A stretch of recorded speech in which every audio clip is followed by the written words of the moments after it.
WWE WrestleMania Steel Cage Challenge. One of the first pro wrestling games that ever came out. On the surface, obviously, it looks like the perfect concept. A steel cage, no escape. You win by climbing out. You can even pin your opponent to get the win. But once you actually play this game, well, you start to realize something. That there's almost nothing here. WrestleMania Steel Cage Challenge was released in 1992 for the NES. It was developed by Sculptured Software and published by LJN, and it featured some of the biggest names of the early 90s. Hulk Hogan, Ultimate Warrior, Randy Savage, The Undertaker, and Sid Justice. And you know what's sad is that 4 of the names that I just named are no longer with us. But if you take a look at this right here, well, you see some of the featured wrestlers right here. Of course, if you take a look in the back, several other wrestlers, even more. I mean, you got Bret the Hitman Hart, Erwin R. Scheister, otherwise known as IRS, Jake the Snake Roberts, the $1 Million Man Ted DiBiase, Razor Ramon, Rowdy Roddy Piper. So I would imagine that the characters that are in this version have to be in the original version. It wouldn't really make sense if they weren't. It really wouldn't. At the time, though, that alone was enough to get attention. So the roster, from what I understand, was thin, but like I said, it was apparently enough to get attention. But the gameplay tells a very different story. The game included both standard matches and a steel cage.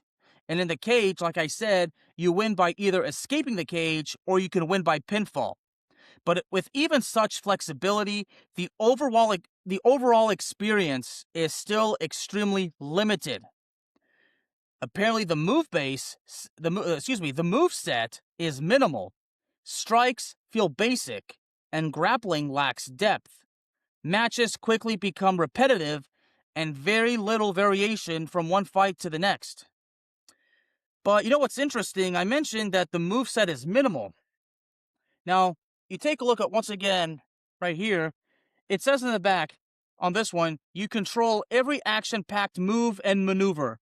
Clotheslines, elbow drops, body slams, drop kicks, turnbuckle smashes, and flying clotheslines. So, sometimes I think like maybe that's one of the changes that they made in the remake from the original.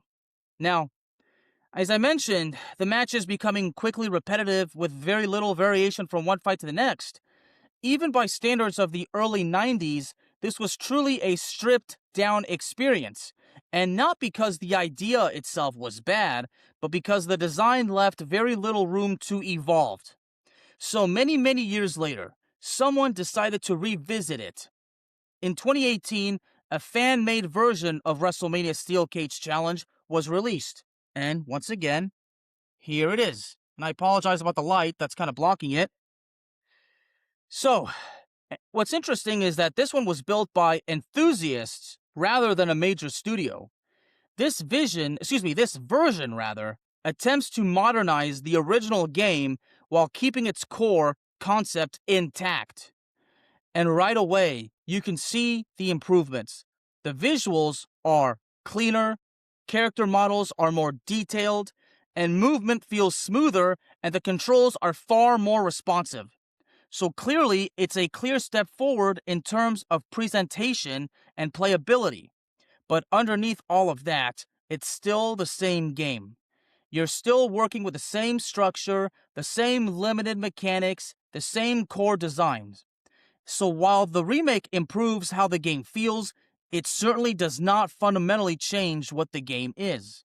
And that's where things get interesting, because this isn't just about outdated graphics or old hardware. WrestleMania Steel Cage Challenge was not held back by technology. It was simply held back by design. You can improve the visuals, you can refine the controls, but when the foundation is this simple, there's only so much you can fix. So, ladies and gentlemen, let me know, for those of you that played this game, WWE WrestleMania Steel Cage Challenge, or if you played the original one on the NES that came out in 1992 And at the time, it was WWF WrestleMania Steel Cage Challenge, because at the time, the WWE was the WWF, the World Wrestling Federation. So, if you played the original, if you played the remake, let me know your thoughts in the comments about your experiences, whatever form of criticism you have for either version of the game, were the games fun, whatever. Anything you'd like to share, let me know in the comments. Thank y'all very, very much. Y'all have a good one, and God bless.